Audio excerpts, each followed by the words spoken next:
Assalamualaikum warahmatullahi wabarakatuh. Selamat bertemu kembali sahabatku. Semoga sahabatku sehat selalu dan dalam lindungan Allah Subhanahu wa Ta'ala. Musim hujan telah tiba. Di antara hewan yang sering kita jumpai adalah bekicot. Ya, bekicot. Sahabatku pasti sudah dan bahkan sering melihatnya. Ketika melihat bekicot di tembok rumah, di sawah, maupun di samping rumah, seseorang akan berbeda-beda dalam menanggapinya.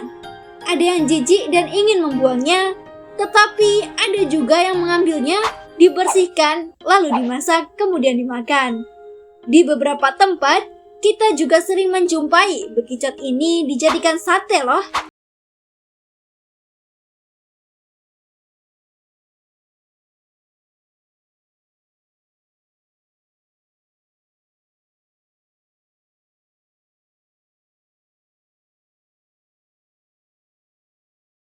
Lanjutkan, mohon doanya ya sahabatku. Semoga channel ini bisa istiqomah. Amin. Mari kita mulai.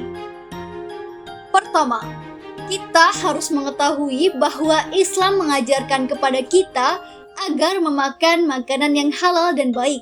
Baik yang dimaksud adalah baik dari sisi mendapatkannya, diperoleh dengan cara-cara yang diperbolehkan oleh agama, dan baik dari sisi makanan yang dimakan itu sendiri, seperti bergizi, bersih, dan mengandung vitamin. Dengan begitu, umat Islam akan hidup sehat, sekaligus berkah. Al-Quran menjelaskan dalam surah Al-Baqarah ayat 168. Bismillahirrahmanirrahim. يا أيها الناس كلوا مما في الأرض حلالا طيبا ولا تتبعوا خطوات الشيطان إنه لكم عدو مبين. Artinya, wahai manusia, makanlah apa saja yang halal dan baik yang ada di bumi, dan janganlah kalian mengikuti langkah-langkah syaitan. Sesungguhnya syaitan itu adalah musuh nyata bagi kalian. Di antara makanan yang tidak halal adalah darah, bangkai, daging babi, binatang yang disembelih atas nama selain Allah Subhanahu wa Ta'ala, dan lain-lain. Kedua, kita juga dilarang memakan makanan yang membahayakan, seperti mengandung racun atau karena sebab-sebab lain. Itulah sebabnya Allah Subhanahu wa Ta'ala menghalalkan apa yang baik dan mengharamkan apa yang buruk. Dalam Al-Quran surah Al-A'raf ayat 157, Allah berfirman, Bismillahirrahmanirrahim. وَيُحِلُّ لَهُمُ الطَّيِّبَاتِ وَيُحَرِّمُ عَلَيْهِمُ الْخَبَائِثَ. Artinya, Allah menghalalkan yang baik bagi mereka dan mengharamkan yang buruk bagi mereka. Lalu, bagaimana dengan bekicot? Ulama berbeda pendapat masalah hukumnya. Alasannya adalah pertama, tidak ada dalil yang jelas dan langsung menjelaskan masalah bekicot. Kedua, karena tidak ada dalil yang jelas yang langsung merujuk pada bekicot, maka para ulama akhirnya berbeda pendapat. Imam Al-Nawawi, salah satu ulama penting dalam mazhab Al-Syafi'i, menjelaskan bahwa hukum memakan bekicot adalah haram. Al-Nawawi menjelaskan hukum tersebut dalam kitab beliau yang terkenal Al-Majmu' ala Syarhil Muhadzab.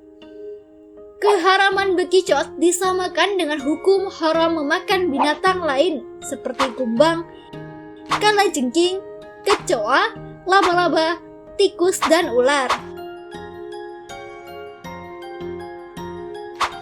Pendapat Imam Al-Nawawi sama dengan pendapat Ibn Hazm dalam kitab Al-Muhalla. Bekicot adalah termasuk hasyarat atau serangga dan juga menjijikan. Oleh karena itu, hukumnya haram, termasuk hasyarat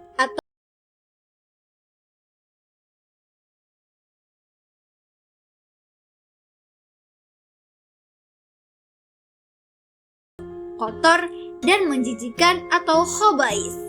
Jika ada pertanyaan, siapakah yang menganggap bekicot termasuk binatang kotor dan menjijikan? Jawabannya adalah al-urf atau kebiasaan kebanyakan orang. Sebagai hasyarat, bekicot dihukumi haram.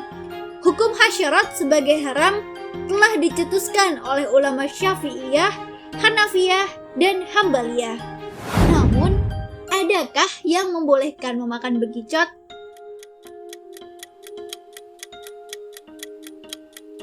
Jawabannya ada, yaitu Imam Malik. Bekicot yang dalam bahasan fikih disebut dengan halzun dihukumi sama dengan belalang oleh Imam Malik, sehingga halal dimakan.